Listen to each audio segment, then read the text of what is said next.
मातोश्रीमध्ये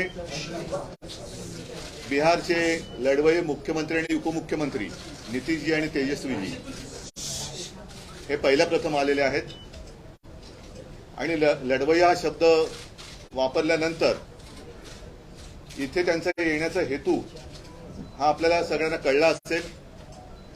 देशामध्ये एकूणच लोकशाहीची हत्या होते की काय असं चित्र दिसतंय आणि लोकशाही वाचवण्यासाठी सर्वच, नुसते मी विरोधी हा शब्द नाही वापरणार, तर विरोधी कोणाचे विरोधी, तर जे लोकशाहीची हत्या करू इच्छितात त्यांचे विरोधी असे सगळे देशप्रेमी पक्ष आणि जनता एकत्र करण्याचे जे आमचे प्रयत्न सुरू आहेत ते प्रयत्न आणखीन बळकट करण्यासाठी नितीशजी आणि तेजस्वीजी आणि त्यांच्या सोबत त्यांचे सगळे सहकारी आलेले आहेत। त्यांच्या सगळ्यांचं मी स्वागत करतोय।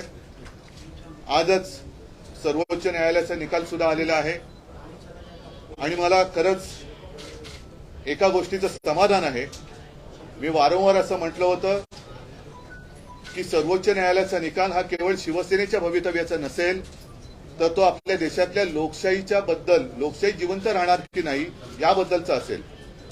आणि माननीय सर्वोच्च न्यायालयाने आज जो निकाल दिलेला आहे त्याच्यामध्ये एकूणच सत्तेसाठी हपापलेल्या लोकांचं उघडं नागडं राजकारण हे त्यांनी त्याची पूर्णपणाने चिरफाड केलेली आहे। सगळ्यात महत्वाचं म्हणजे राज्यपाल महोदयांची जी भूमिका होती ती संशयास्पद, आता त्या संशयास्पद म्हणायला सुद्धा काही अर्थ राहिलेला नाही, ती सरळ सरळ अयोग्य होती आणि एकूणच राज्यपालांच्या भूमिकेचं सुद्धा वस्त्रहरण झालेलं आहे।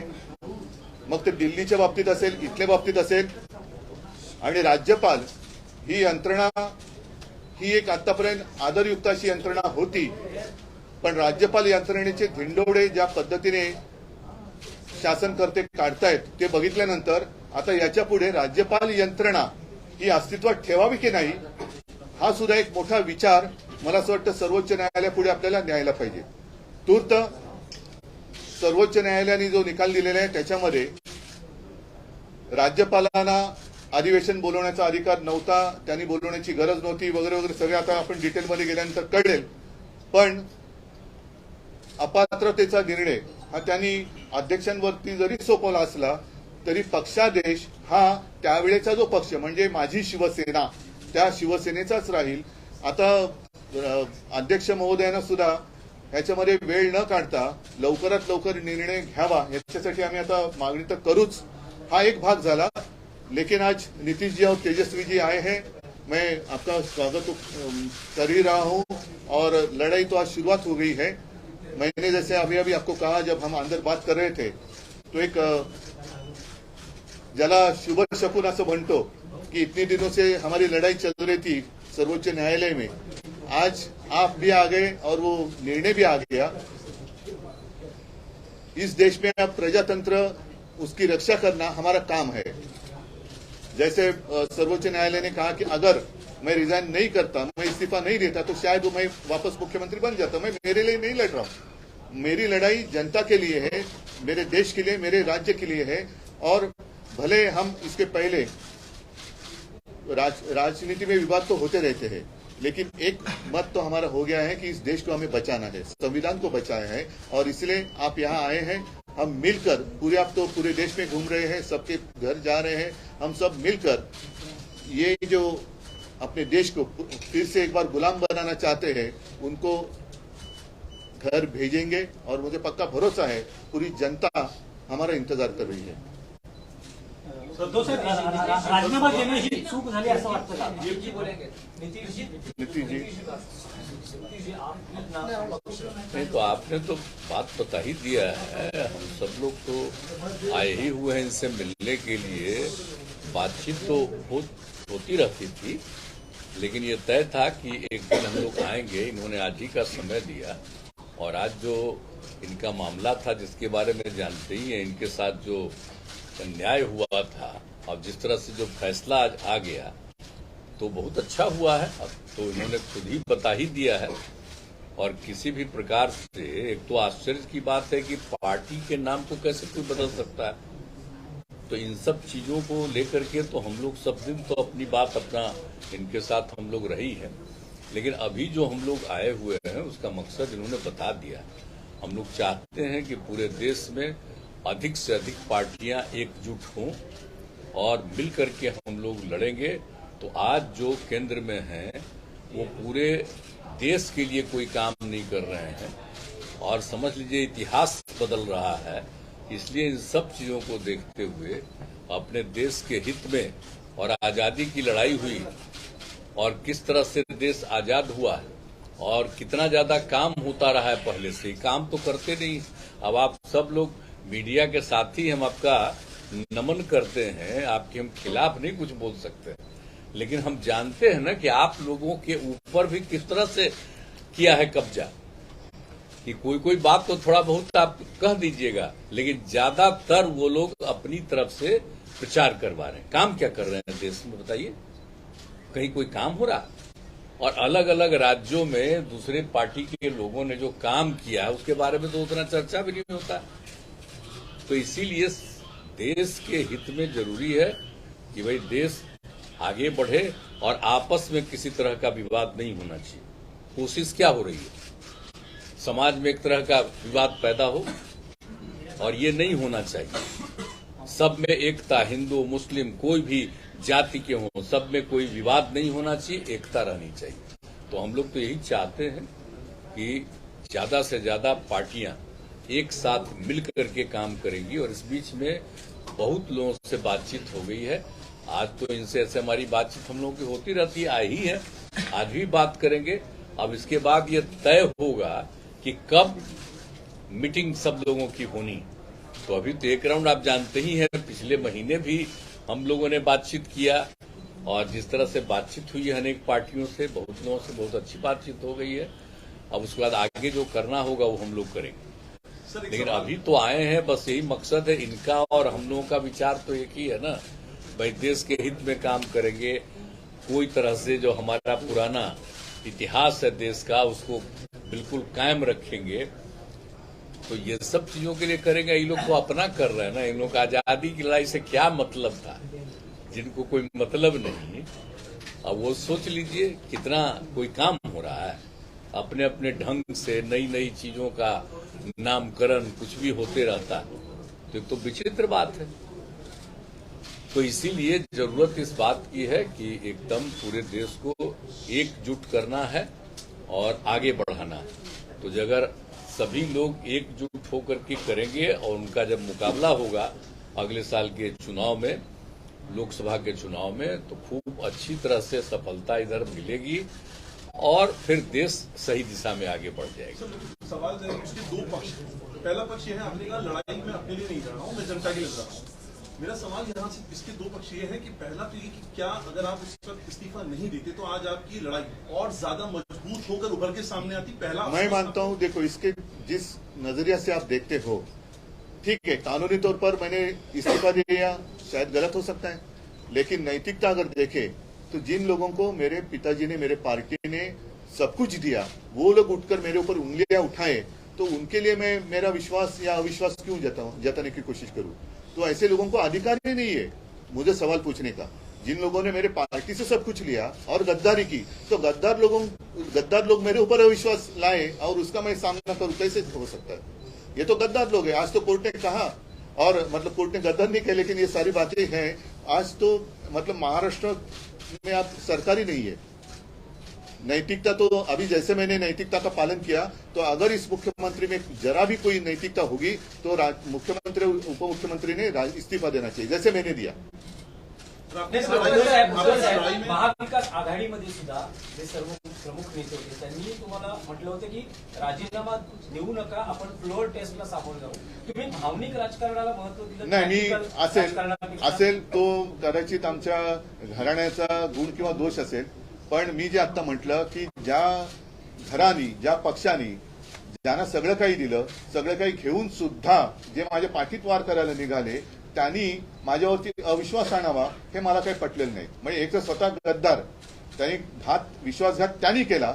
विश्वासघात करणाऱ्यांकडून मला जर विश्वासदर्शक ठराव, अविश्वासदर्शक ठरावाबद्दल विचारलं जात असेल तर ते अयोग्य आहे। ठीक आहे, मला असं दो युवा वाटतं बैठे हैं, दो युवा यहाँ पर हैं, आदित्य हैं और तेजस्वी हैं। जिस लड़ाई की आप बात कर रहे हैं, जो मिलकर सामने आए हैं, इनमें इन दोनों का कितना अहम रोल और किस तरह से देखेंगे आप? अभी क्या रोल अभी क्या है वो सिनेमा या नाटक थोड़ी है कि रोल कैसे रहेगा, ये देखो ऐसा रोल रहेगा, ये रोल तो नीतीश जी, जब ये हम लोग ऑपोजिशन यूनिटी की बात चलो। करते हैं बैठा ला रहे हैं, विपक्ष का चेहरा कौन बनेगा? आपकी कुछ कोशिश ठीक है, चलो अभी तो हम इकट्ठा आ रहे हैं। देखिए, हम लोग सबको एकजुट करना चाहते हैं, लेकिन अपना कुछ नहीं करना चाहते हैं, ये जान लीजिए।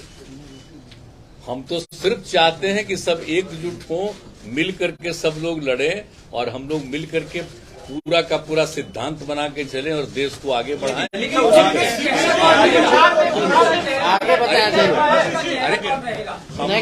हमको नहीं बनना है, और जो भी बनेंगे वो सब मिलके सबको आगे बढ़ाएं।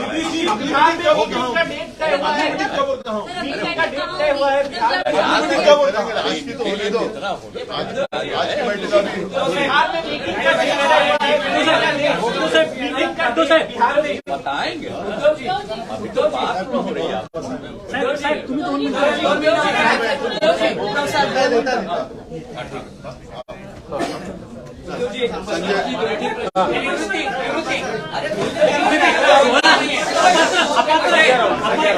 अपात्र आमदारांचा निर्णय हा परत विधानसभा अध्यक्षांकडे गेलेला आहे. ऐका ऐका त्यानंतर पुढे काय? ऐका आता तुम्ही जो एक प्रश्न विचारला, सर्वोच्च न्यायालयाने जे काय मला समजलेलं आहे त्यानुसार सांगितलेलं असं आहे की सर्वोच्च न्यायालय याच्या बाबतीत निकाल देऊ शकतो, कारण त्यांचा तो अधिकार आहे. परंतु त्यांनी त्या संस्थेचा एक आधार राखण्यासाठी हा निकाल किंवा हा निर्णय घेण्याचा अधिकार अध्यक्षांकडे जरी दिलेला असला तरी व्हीप पक्षादेश हा तो त्यावेळेला जो पक्ष होता म्हणजे माझी शिवसेना, त्या पक्षाचा पक्षादेशच चालणार आहे. त्याच्यामुळे हा सगळ्यात महत्वाचा निर्णय सुप्रीम कोर्टाने दिलेला आहे. त्याचबरोबरीने निवडणूक आयोगावरती सुद्धा ताशेरे मारलेले आहेत, राज्यपालांवरती ताशेरे ओढलेले आहेत. एकूणच हे चापकाचे फटकारे जर जे तिकडे खुर्चीत बसलेले आहेत ते निर्ढावलेले नसले तर त्यांना पुरेसे आहेत आणि त्यानुसार आता तरी त्यांनी सुधारण्याची आवश्यकता आहे. नाही, उद्धवजी, स्ट्रेट प्रश्न आहे की विद्यमान मुख्यमंत्र्यांनी राजीनामा द्यावा नैतिकतेच्या आधार, अशी तुमची ठोस माझी मागणी आहे. जसं मी तुम्हाला म्हटलं की मी एक नैतिकता मला असं वाटलं की ज्यांना सगळं काही देऊन सुद्धा हपापलेली लोक ही माझ्यावरती अविश्वास ठराव आणणार आणि त्यांच्या हपापलेपणाने मी पुरेसा पडू शकत नाही, कारण आणखीन काय देणार. तर अशा लोकांनी माझ्यावरती अविश्वास ठराव दाखवणं हे मला मंजूर नव्हतंच, ते मंजूर नाही, मी कदापि ते मान्य करणार नाही, म्हणून मी राजीनामा दिला. जसा मी एका क्षणाचाही विलंब न करता राजीनामा दिला, तसं एवढा आता सर्वोच्च न्यायालयाने फटके दिल्यानंतर जर थोडी तरी नैतिकता मुख्यमंत्र्यांच्या आणि उपमुख्यमंत्र्यांच्या अंगी शिल्लक असेल तर त्यांनी जसा मी राजीनामा दिला तसा राजीनामा द्यावा आणि निवडणुकीला सामोरं जावं. सुप्रीम कोर्टानं राज्यपालांना प्रचंड फटकारलेला आहे, कारण त्यांनी जे निर्णय घेतलेले आहेत ते चुकीचं असलेलं म्हटलं आहे. त्याबद्दल हे राज्यपाल म्हणजे स्वतःच्या घरचा चाकर असल्यासारखं वापरण्याची जी पद्धत सुरू झालेली आहे, ती पद्धत बघितल्यानंतर राज्यपाल यंत्रणाच आता शिल्लक ठेवावी की नाही हा प्रश्न आता सर्वोच्च न्यायालयाला आम्हाला म्हणजे मला असं वाटतं विचारायला पाहिजे की हे असंच जर का, कारण प्रत्येकाचे काम असतं, या सर्वोच्च न्यायालयाने केलं तसंच जसं आता मीडिया असतो. नितीशजी जसं म्हणाले की काही गोष्टी तुम्ही लोकांसमोर आणल्या पाहिजे, तर 4 स्तंभ जे म्हणतो हे 4 स्तंभ मजबूत पाहिजेत. त्याच्यापैकी जर का एका स्तंभाला वाढवी लागली असेल तर त्या स्तंभाचं रिपेअरिंग हे करणं गरजेचं आहे. पण आता महत्वाचा मुद्दा हा आहे की राज्यपाल महोदय तेव्हाचे जे काय होते त्यांनी इकडे जे न करू करायचं ते म्हणजे करायला नको ते करून गेले. आता गेल्यानंतर त्यांना सजा काय, कारण असं जर का होत राहिलं तर तेव्हाचे राज्यपाल 12 वाजून जातील आणि घरी जाऊन मग म्हणतील येतो संत आदमी आहे, करायचं काय. शिवसेना कोणाची हा निर्णय आता विधानसभा अध्यक्ष ठरवणार आहे? नाही, उद्धवजी, अजिबात नाही. अपात्रतेचा निर्णय हा त्यांना ठरवायचा आहे, पण जे मी समजले त्याच्याप्रमाणे त्यांनी फुटीरांचा व्हीप नामंजूर केलेला आहे सर्वोच्च न्यायालयाने, त्याच्यामुळे माझ्या शिवसेनेचाच व्हीप लागू होणार. सुप्रीम कोर्टाने यांच्यावरही कारवाई झाली पाहिजे असं तुमचं म्हणणं आहे का? बिलकुल आहे, कारण नाहीतर ही प्रथा आणि हा पायंडा पडेल. की त्यावेळेला राज्यपाल म्हणजे नाही तर राज्यपाल काय, राज्यपाल ही संस्था म्हटल्यानंतर ती काय कॉम्प्युटर नाहीये.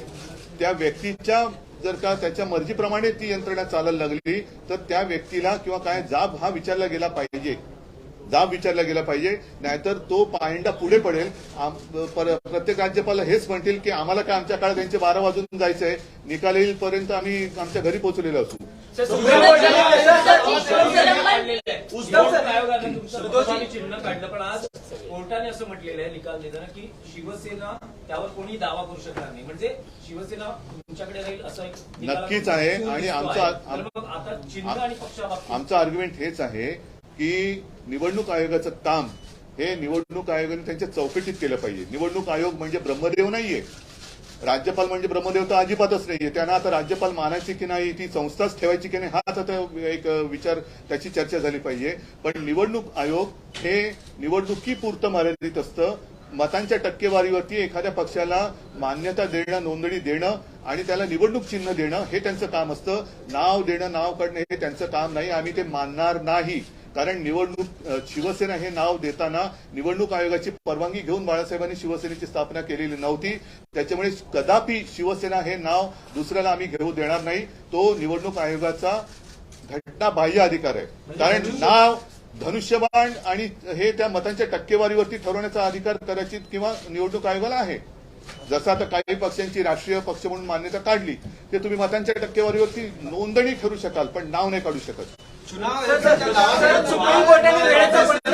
नाही, असं आहे की उद्या मी निवडणूक आयुक्तांचंच नाव बदलून वेगळं काय केलं तर काय होईल? तर त्याच्यामुळे ते माझं शिवसेना नाव नाही काढू शकत नाही आणि आम्ही काढू देणार नाही. आम्ही शिवसेना म्हणूनच राहणार.